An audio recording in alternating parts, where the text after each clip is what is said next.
Alhamdulillahirabbil alamin. Alhamdulillahilladzi anzala as-sakinah fi qulubil mu'minin liyazdadu imanan ma'a imanihim. Allahumma shalli ala sayyidina Muhammad wa ala alihi wa ashabihi ajma'in. Allahumma ja'alna minat tawwabin wa ja'alna minal mutatahhirin wa ja'alna min ibadika sholihin. Ya Allah, jadikan kami ahli taubat, mudahkan kami untuk membersihkan diri ya Rabb. Jadikan kami ahli ibadah. Allahumma inna nas'aluka ilman nafi'an wa rizqan thayyiban wa amalan mutaqabbalan. Allahumma inna nas'aluka imanan kamilan wa yaqinan shadiqan wa qalban khashi'an wa lisanan dzakiran. Berkahi majlis ini ya Allah.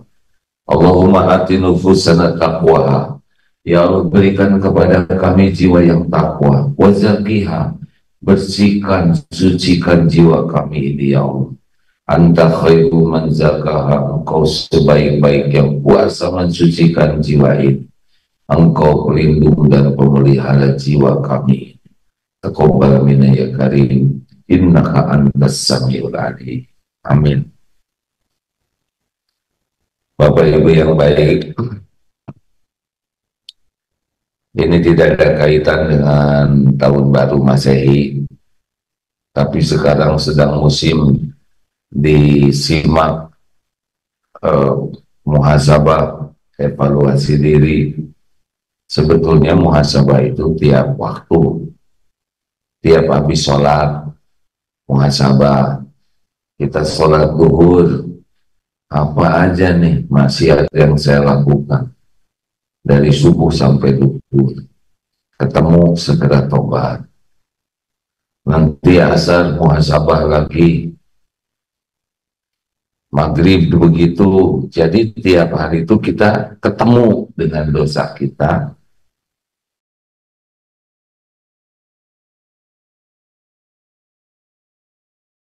Lima teknik muhasabah. Tapi sebelumnya saya mau nanya dulu, yang membahayakan diri kita itu sebetulnya dosa siapa? Dosa fufu fafa atau dosa Vivi sendiri? Jafar. Yang membahayakan hidup kita tuh siapa? Dosa fufu fafa, dosa Vivi sendiri, dosa diri sendiri. Ingat baik-baik ini ya.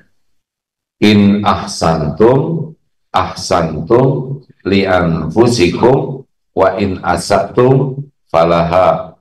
Jika kamu berbuat baik, kebaikan itu untuk dirimu sendiri. Jika kamu berbuat jahat, berbuat buruk, keburukan itu untuk dirimu sendiri. Jadi kalau kita berbuat baik, yang untung siapa?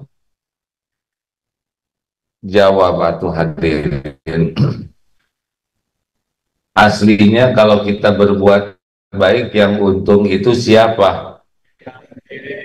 Jadi perlukah kita dipuji orang? Perlukah kita dihargai orang? Perlukah kita dikagumi orang? Nggak ada urusan sama sekali. Kalau kita sedekah, yang untung siapa? Diri sendiri. Misal begini, ini ada orang fakir miskin. Kita sedekah kepada orang yang perlu, yang fakir, yang miskin. Kita sedekah, yang untung siapa? Fakir atau kita? Kita. Kita sudah dipilih oleh Allah jadi jalan rezeki. Yang digugurkan dosa, kita. Yang ditolak bala, kita. Yang dapat pahala, kita. Jadi apa urusan kita? Nunggu orang berterima kasih. Kalau fakir itu berterima kasih, yaitu untuk dirinya sendiri. Berarti beliau bersyukur. Kalau syukur, ditambah nanti oleh Allah nikmat. Jadi ibu kalau berbuat baik ke suami, yang untung siapa?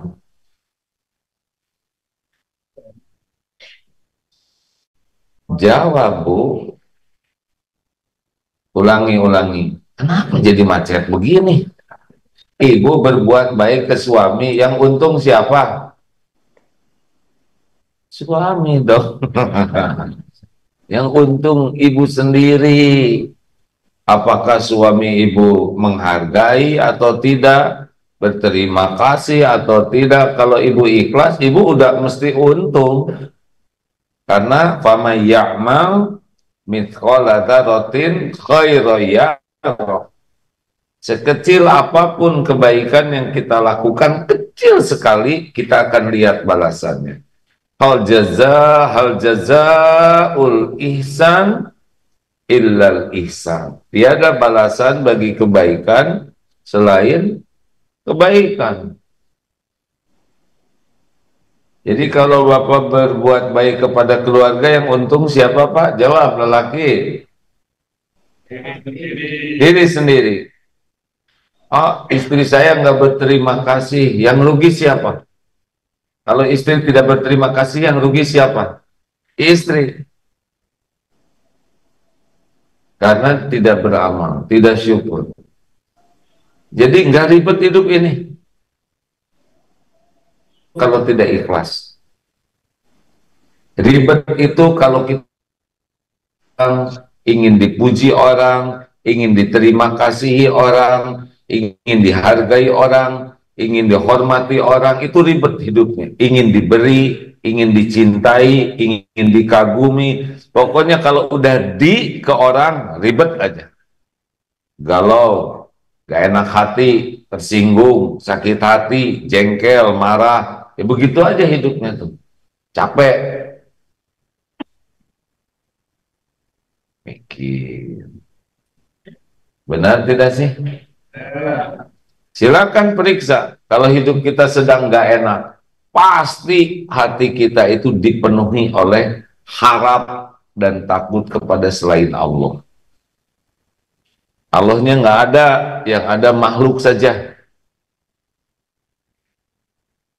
5 teknik untuk memperbaiki diri. 1.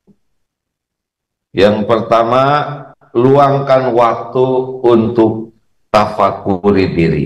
Jadi kita harus punya waktu jujur untuk melihat diri sendiri. Ya, kalau bisa ditulis bagus, ditulis, tapi jangan sampai ketahuan orang tulisannya, karena kalau ketahuan orang jadi soleh lagi. Tulis keburukan-keburukan diriku, diurut dari atas sampai bawah. Otak jarang ingat Allah, mikirnya ngeres terus, banyak keinginan. Mata jarang baca Quran, lihat medsos, lihat belanja online habis-habisan. Periksa mata, suka sinis. Mulut, banyak celetak-celetuk, maksiat, ngomongnya suka ditambah-tambah, suka ngomongin kejelekan orang, bohong, gibah, fitnah. Periksa, marah-marah, nyakitin, mencela, menghina, ngomongin kejelekan orang, jarang zikir, jarang doa. Tulis yang banyak, jujur. Wajah centil, sibuk ngedempul aja, ngecat, nembok, diplester, jadi tukang tembok.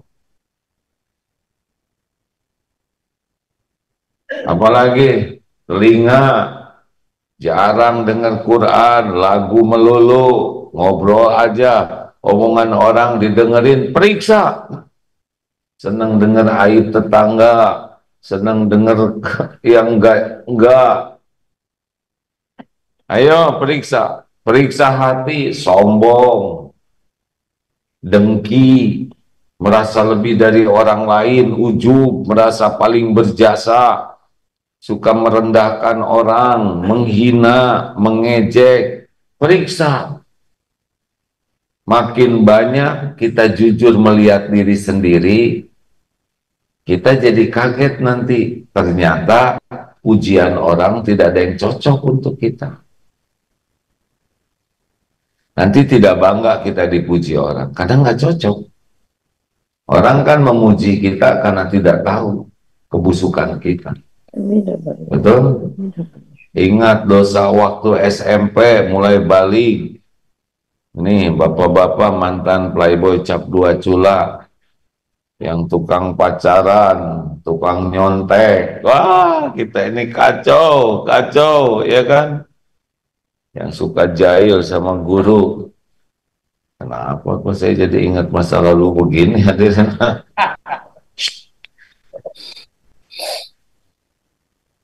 Ingat-ingat dosa waktu SMA, waktu kuliah, waktu belum nikah, waktu nikah, dosa ke orang tua, dosa ke anak, dosa ke istri, dosa ke suami, dosa ke tetangga, ke saudara. Periksa, makin berani kita jujur, itu awal yang sangat baik. Karena kita tidak bisa tobat, dengerin ini ya. Kenapa hidup kita ribet? Karena kita tidak tobat. Kenapa kita tidak tobat? Karena kita sibuk melihat kesalahan orang lain. Jadi orang-orang yang sibuk saja memikirkan kejelekan, kesalahan orang, itu susah lihat kesalahannya sendiri. Bagaimana kita bisa tobat kalau kita tidak jujur melihat kesalahan sendiri? Makanya berhentilah nyari-nyari kesalahan orang lain, itu bukan urusan kita, urusan yang bersangkutan. Benar kita punya kewajiban amar ma'ruf nahi mungkar, ngajak orang kepada kebaikan dan nolak orang dari keburukan. Benar kita punya tanggung jawab di rumah untuk memperbaiki keadaan. Tapi ingat, jangan sampai sibuknya memikirkan kesalahan orang lain jadi lalai dari dosa sendiri. Siapa yang mementobatkan diri kita kalau bukan kita sendiri? Orang mendoakan ke istighfar, mendoakan ampunan supaya kita diampuni Allah, bisa ya. Kita mendoakan semoga Allah mengampunimu. Tapi tobat tidak bisa oleh orang lain. Tobat hanya bisa oleh diri sendiri. Tolong ya, tobatkan diri saya. Tidak bisa. Tolong doakan supaya saya diampuni Allah, bisa. Karena beda. Ampunan istighfar itu bagian dari tobat. Tobat itu kembali ke Allah. Yang bisa kembali ke Allah syariatnya diri kita. Tidak bisa kata suami ibu, saya akan mentobatkan ibu. Nggak bisa. Nggak bisa. Nah, orang tidak bisa tobat sebelum bisa melihat dosanya sendiri. Maka inilah yang dilakukan. 2. Jadi ayo mulai sekarang menyendiri. Habis tahajud itu jangan semuanya dipakai sholat. Habis tahajud itu sebagian dipakai untuk tafakur. Ya Allah, tunjukkan dosa-dosa yang harus saya tobati supaya kebuka hati kita. Tapi kata kuncinya adalah berhenti sibuk memikirkan kesalahan orang lain. Nih ya, misal kita kecopetan, terus kita merasa kita ini korban copet. Sibuk aja itu copet kurang ajar, nggak ada baiknya sama sekali. Mau ngapain nyebutin copet kurang ajar? Udah pastilah, makanya jadi copet juga. Kalau soleh nggak nyopet dia, ya kan? Pertanyaannya, kenapa kita kecopetan?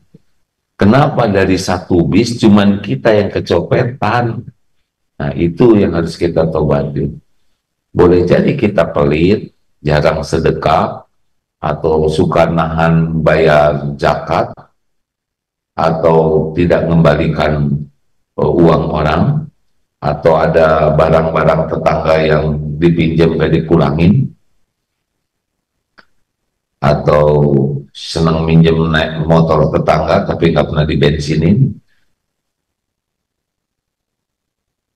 Itu minta bensin namanya ya. Hati-hati, setiap perbuatan pasti ada balasan. Pasti ada balasan. Dua, teknik yang kedua kita bisa evaluasi diri adalah dengan cermin diri namanya, yaitu orang-orang yang dekat dengan kita seperti suami, istri, anak, orang tua, atau siapalah yang dekat dengan kita, sahabat, itu mereka tahu modal kita lebih banyak. Nah, kita minta kepada mereka bicara apa adanya untuk memberitahu kekurangan kita. Jadi kalau Bapak nanya ke istri itu bukan, Bu, Bapak keren tidak? Pertama mah kurang, ya kurang keren. Terus nanya bikin bohong istrinya ya nggak? Nggak usah nanya keren atau tidak. Bu, Ibu sudah tahu saya lama, beritahu hal-hal yang harus saya perbaiki. Benar nih Pak, benar. Jangan banyak-banyak, 3 aja. 1, ketiak. Papa tuh paten ketiaknya tuh ya. Saya aja kalau dekat Papa tuh langsung pules, tidak sadar diri. 2, Papa bacaannya dari dulu cuma ina atau ina. Tolong kalau ngimamin yang benar Pak. Segala apa, segala Quran. Masa kalau nggak ina atau ina, wal asri atau idaja, bukan jelek. Tapi kan masa itu terus dari zaman SD. Yang ketiga, maaf ya Pak, Bapak harus rajin ke masjid. Katanya lelaki yang sholatnya di rumah terus, lelaki soleha. Saya ingin lelaki sejati. Nah Bapak kalau dikoreksi nggak usah jawab. Siap, bismillah, bismillah, doakan. Gitu. Jangan Pak, Bapak tuh orangnya emosian. Kata siapa Bapak emosian? Bapak tuh tipe Umar bin Khattab tahu? Ah, nggak mungkin. Kalau orang sudah sibuk menjawab, maka yang ngoreksi berhenti. Itu rumus dasarnya.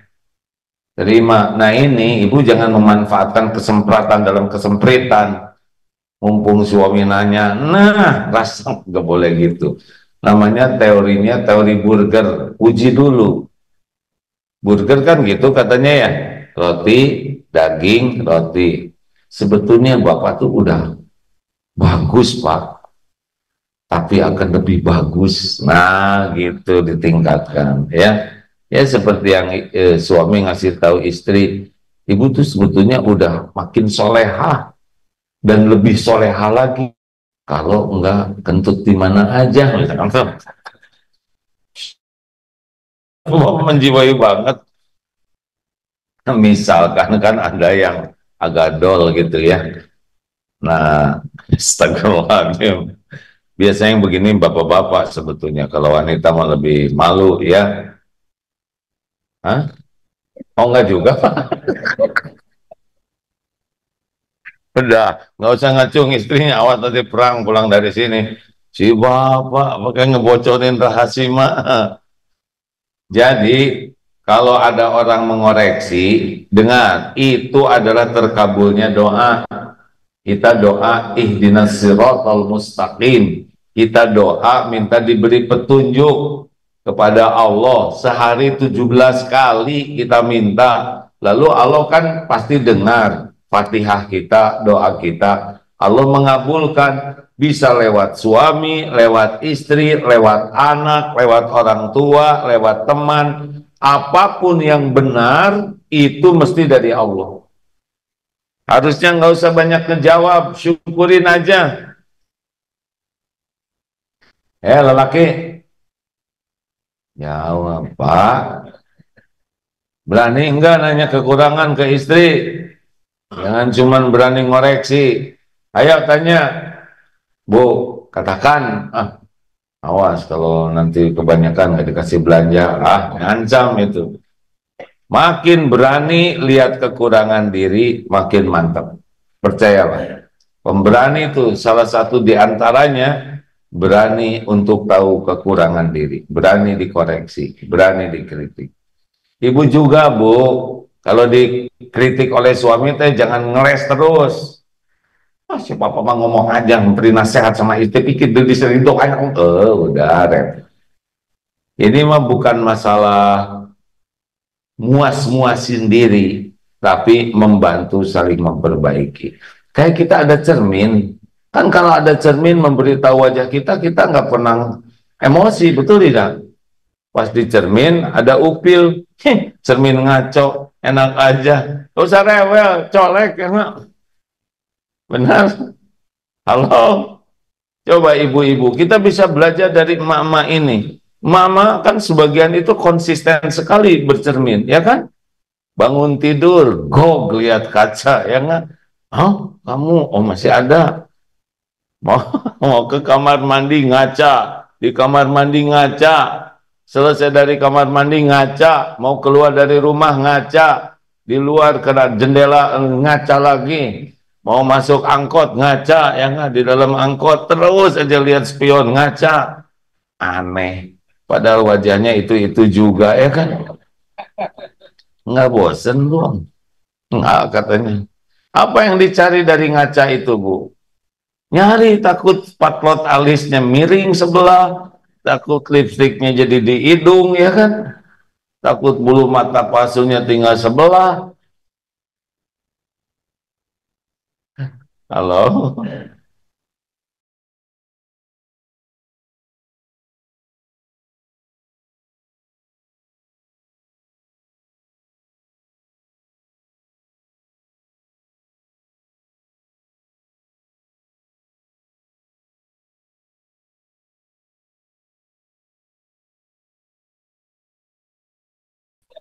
Berarti ikut, ya. Yang ketiga adalah datangi yang ahli, seperti kita ke dokter. Tapi dokter yang ahli tentang hati adalah ulama, ulama yang hatinya bersih. Jadi Pak, maaf ya, kalau dokternya ahli, kita datang aja udah ketahuan itu penyakit kita secara umum, ya. Kenapa? Dilihat dari mata, dari hidung, meler misalkan, ya. Udah ketahuan nih, gejala awal ini pasti nggak sehat, betul tidak? Boleh saya cerita dikit nggak? Ini lucu nih, bekal lucu ya, tapi nggak maksa harus ketawa. Ah, ceritakan jangan ya, kan? Bapak menjerumuskan saya. Gini, ini pekanya seorang dokter. Jadi ada, maaf ya, ini cerita ini, astagfirullahaladzim. Kenapa kok saya senang sekali cerita orang buang angin ya? Jadi ada seseorang, maaf ya Bu ya, ini ceritanya memang ibu-ibu agak sering buang angin, sering, dan begitulah sampai ke dokter, dok, duh saya malu mau bilangnya, tapi dokter tuh senyum aja. Saya mau gimana ya, nggak enak. Ibu bicara aja. Gini dok, saya itu sering buang angin, batin. Tapi saya itu buang anginnya tuh nggak bersuara dan nggak bau, keunggulannya itu. Oh, dokternya teh senyum aja ya. Ya Bu. Langsung dokter tuh nggak banyak bicara. Ini mah cerita ya. Saya bukan dokter. Langsung bikin resep. Nih makan ini. Agak keras dokter. Ini diminum ya Bu. Nanti coba ke sini lagi. Seminggu datang tuh si ibu teh. Marah. Dokter, saya dikasih obat apa? Kenapa? Sekarang kentut saya jadi bunyi dan jadi bau. Tahu obatnya apa? Hah? Obatnya itu obat pilek kan ini. Jadi selama ini dia tuh merasa aja sendiri, nggak bau dan nggak bunyi ya, karena yang diobatin tuh telinga dan hidung. Telat, udah nggak apa-apa. Ngerti enggak? Kenapa dokter bisa langsung langsung memberi resep? Ya dari selama konsultasi juga kedengaran oleh dokter beleduk, beleduk. Cuman si ibu aja percaya diri ya, tidak bunyi dan tidak bau. Percuma, sia-sia, astagfirullahaladzim. Artinya, artinya kita harus bertemu orang-orang yang lebih baik dari kita supaya kita bisa ke bawah baik, ketahuan kejelekan kita. Kalau kita sholatnya kurang baik, ketemu dengan yang tidak sholat, kita jadi soleh, ya kan? Ibu jarang baca Quran, ketemu yang buta huruf Quran, ibu jadi ustazah. Jadi jangan salah standar, paham? Kita harus ketemu dengan orang-orang yang lebih bagus dari kita, yang hatinya lebih bersih, yang akhlaknya lebih mulia, ilmunya lebih tinggi. Jadi ketemu dengan beliau, kita jadi tahu standar kita. Kalau kita ketemu dengan orang-orang yang banyak lupanya ke Allah, banyak dosanya, kita jadi merasa baik, nggak akan jadi bagus kita. Makanya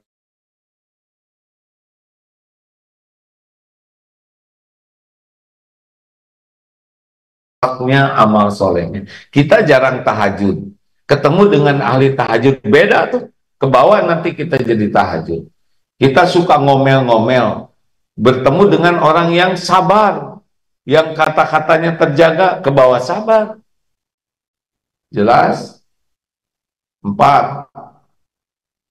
Manfaatkan orang yang tidak suka kepada kita. Karena tidak mungkin semua orang suka ke kita. Akan ada orang-orang yang sebel ke kita. Nah, orang yang sebel ke kita itu punya energi, waktu, tenaga, pikiran buat nyari-nyari kekurangan kita. Betul kan? Kita udah tidur, beliau masih melek, menyelidiki kita. Kita udah istirahat, beliau sibuk memperbincangkan kesalahan kita dan menyebarkannya. Bukankah ini sebuah kesetiaan, pengorbanan? Harusnya kita kasih bolu, kasih buah-buahan atas perjuangannya, memikirkan kesalahan kita. Gimana dong? Ini tetangga saya kalau nyebarin aib, nggak ada masalah. Yang jangan itu kita nyebarin aib orang. Tapi kalau aib saya kebuka, nanti saya malu, tobat aja. Kebukanya aib itu tidak bahaya kalau membuat kita tobat. Yang bahaya itu kita tidak tobat. Ini saya bukan menganjurkan orang buka aib, tidak boleh ya. Tapi kalau ada orang yang tahu aib dosa kita, ya obatnya cuma tobat. Kita nggak bisa maksa. Ini kemarin ada artis yang minta saran karena dulu beliau belum pakai hijab. Nah, sekarang hijrah dan benar-benar memohon ke TV kemana supaya acara video-video film yang lalu itu jangan ditayangkan karena kebuka auratnya sampai nangis-nangis katanya. Gimana caranya? Yang bisa menutup itu Allah Subhanahu wa Ta'ala. Sudah benar menyampaikan kepada yang punya kewenangan untuk jangan menayangkan. Tapi air mata tobat itulah yang akan membulak-balik hati orang. Tobat sungguh-sungguh insya Allah akan digerakkan oleh Allah supaya tidak ngebuka aib. Kalau aib kita kebuka gimana? Tobat.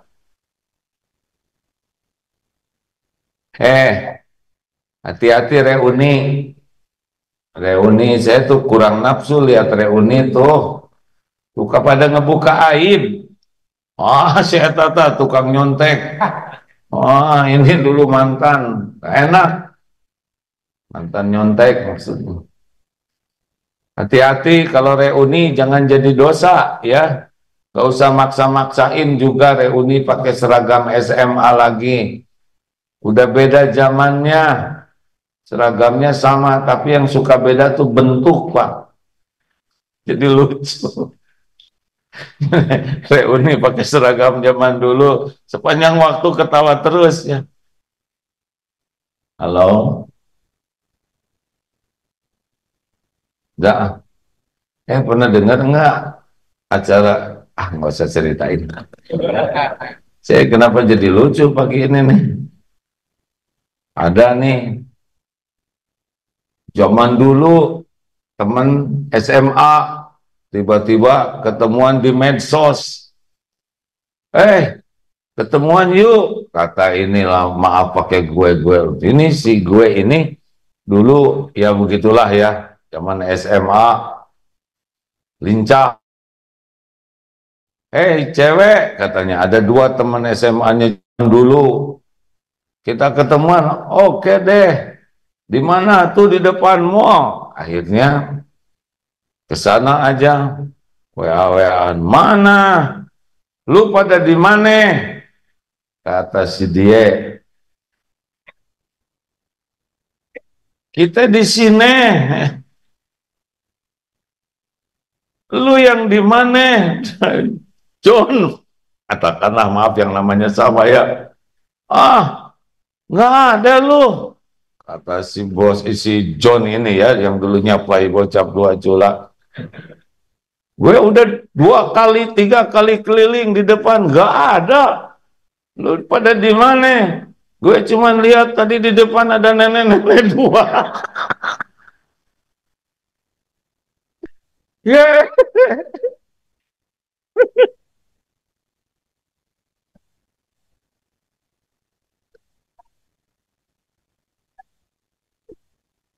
emang itu kami. Emang jadi kebayang si John itu wajah SMA.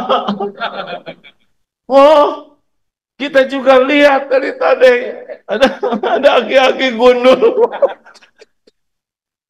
keliling-keliling terus. Astagfirullah, saya juga aki-aki. Astagfirullah. Aduh ampun, astagfirullah, ampun ya Allah. Kayak nggak tua aja kita ini enak. Saya juga aki-aki. Dah, nggak jadi cerita itu. Astagfirullah. Gak nyambung ya. Astagfirullah, astagfirullah. Artinya apa ya? Astagfirullahaladzim. Udah, nggak jadi cerita yang itu, hapus. Nggak nyambung. Ini persiapan reuni ya kan, kebayangnya zaman wajah zaman dulu ya kan, berkebuknya beda. Padahal bukan cuma orang lain yang beda, kita juga beda. Udah, astagfirullah, astagfirullah. Kita kebanyakan. Lanjut, langsung aja yang terakhir ah. Jadi kalau ada orang tetangga, teman kantor, siapa yang nggak suka ke kita, nggak usah sakit hati, nggak bahaya. Yang bahaya itu kita yang sebel ke tetangga. Bu, jangan sebel sama tetangga depan rumah. Ibu jadi susah keluar. Ya kan? Hah? Jadi copot loh gordengnya, pakai noongin tetangga terus. Tetangga ganti TV, ibu melotot. Tetangga ganti mobil, ibu ganti penyakit. Tetangga naik haji, ibu ngelepek naik tensi. Udah, capek-capek. Kalau ada orang sebel ke kita, dengerin aja omongannya. Tinggal kita perbaiki. Gak usah ngejawab. Tuh si ibu itu si banyak omong. Kata siapa saya banyak omong? Dari tadi saya diam terus. Kamu aja yang banyak omong. Iya beneran berarti. Udah, gak usah rewel. Kalau ada orang, nggak mungkin semua orang suka ke kita semuanya. Nggak mungkin. Pasti ada yang sebel kok. Nabi aja segitu mulianya ada yang sebel, apalagi kita yang nyebelin asli, benar? Betul? Nggak usah sibuk bela diri, sibuk perbaiki diri. Terakhir, yang kelima, teknik evaluasi diri. Lihat, semua yang ada di sekitar kita itu adalah cara Allah memperbaiki diri kita. Kita bakal ketemu dengan beragam orang, beragam berita, beragam informasi tentang kelakuan orang. Nanti di sebelah ibu, kiri kanan ada yang rajin senyum, ada yang manyun, betul tidak? Ada yang ramah, ada yang ketus, ada yang senang memberi, ada yang senang diberi, ada yang sopan, ada yang arogan. Semua itu adalah ilmu dari Allah untuk membuat diri kita tahu mana standar yang baik dan yang tidak baik. Jadi kalau kita ketemu dengan orang sombong, ajaran saya sombong tidak. Saya nggak enak nih lihat dia sombong. Jangan-jangan saya juga sombong. Ada kejadian yang menarik ya semalam dengan Kiai Haji Pak Profesor Nasruddin Umar. Beliau imam besar dari Istiqlal. Biasanya sebulan sekali ceramah di Istiqlal, di sana. Kadang bertemu beliau. Beliau sebagai ulama juga. Tapi kemarin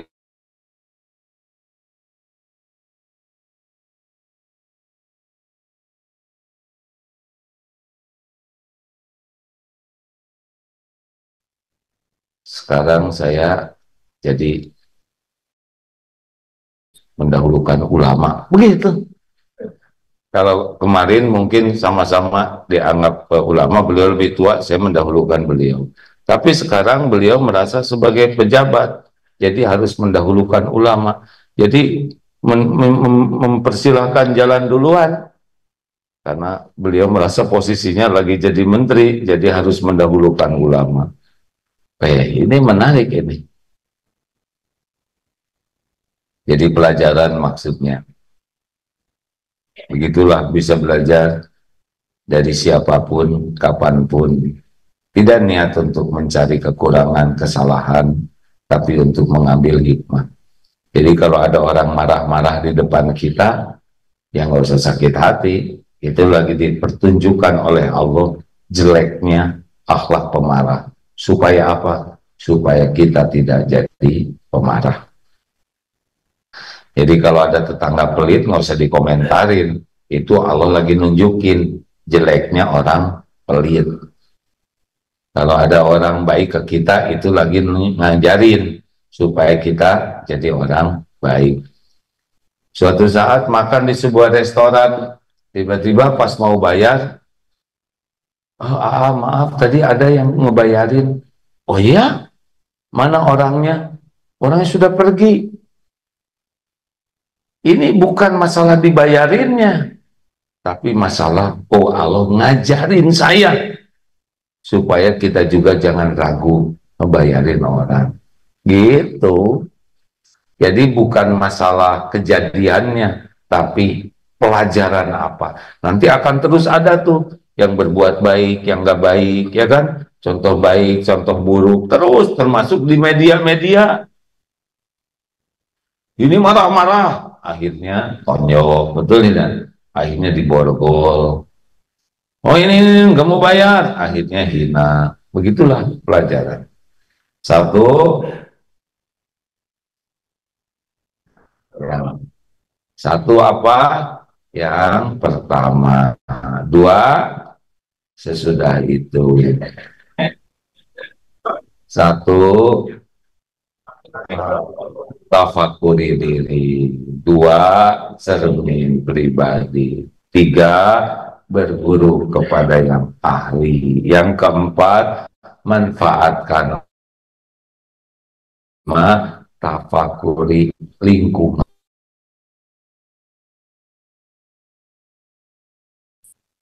Ada pertanyaan kah? Silakan. Ini santri sedang tidak ada. Terima kasih Ustadz Edi, beliau sesudah diamanahkan untuk bertanggung jawab atas pesantren Serua ini. Banyak inovasi-inovasi, diantaranya adalah mabit ini. Ini nginap di sini ya. Sebagian besar nginap atau ibadah di sini. Iya, kalau nginap seperti yang gimana gitu ya, kontrakan habis ya. Jadi itikaf di sini dari maghrib ini teh setiap hari Selasa begini. Oh Senin, jadi buka bersama. Oh Senin, bagi yang berminat ya silakan hadir ke sini Senin, diawali dengan buka bersama Ustaz, supaya sama-sama bukannya gimana? Bawa masing-masing. Masa nggak disediakan? Sedialah. Ustaz Edi ini semangat sekali menjamu tamu masjid. Ini Masya Allah ya, makin lama berkembang, tumbuh. Sekarang santri sedang libur, tapi yang hadir ini sudah ramai. Yang kedua juga ya setiap Selasa pagi kalau sedang di Indonesia diusahakan hadir ke sini. Walaupun ini rada berat hari ini karena semalam baru tengah malam sampai, tapi ingat, oh jamaah kumpul di sini jadi mengusahakan ke sini. Lalu alhamdulillah juga dengar di sini peternakan makin banyak, ayam kampung ya. Jadi nanti Bapak Ibu yang ingin bergaul, oh, bergaul sih. Ayam kampung udah beranak pinak ya Ustadz ya. Nah, beliau sangat semangat bahwa santri di sini nanti mandiri, artinya makan telurnya dari ayam. Makanya nggak boleh galak sama ayam. Kan ada yang kalau ada ayam, pakai sapu, kata ayam, kamu telur bangsa kami dimakan, ya kan? Yang sopan sama ayam ya. Lalu ada juga sayuran-sayuran, mudah-mudahan ada dari Ittifaq. Mana pesantren Al-Ittifaq? Terima kasih ada dari pesantren yang mau mengajari kami. Insya Allah mudah-mudahan setiap lahan, dinding, di atap, di mana nanti semua bisa dijadikan lahan sayur. Jadi begitulah diharapkan nanti sustainable ya. Ikan di sini ada, betul tidak? Ada kolamnya. Nanti rencananya gini, santri di atas kolam. Masa di dalam kolam? Jadi dimakan oleh ikan. Ikannya besar. Terus dimakan bersama. Jadi muter dong. Ya udah, mau ikut campur urusan Ustadz aja. Tapi senang kalau ini bisa jadi tempat yang walaupun belum besar, ini hanya 9.000 meter ya. Tapi kalau bisa manfaatnya banyak, Masya Allah. Silakan dimakmurkan di sini. Oh ya, Qadarullah, ini masjidnya tuh besar, Pak. Jadi waktu membangun tuh tidak menyangka jadi sebesar ini. Ini kapasitasnya besar. Padahal santrinya memang tidak bisa banyak di sini. Rupanya Allah mempersiapkan untuk banyak kegiatan lain. Terima kasih tetangga-tetangga juga sudah banyak hadir. Dan rezekinya tuh ada terus ya Ustaz ya. Pagi ini bagi-bagi sayur masih. Makan dulu terus bagi-bagi sayur. Dan nular kemarin juga ada di sebuah masjid. Rupanya memang bagi-bagi sayur ke tetangga itu membahas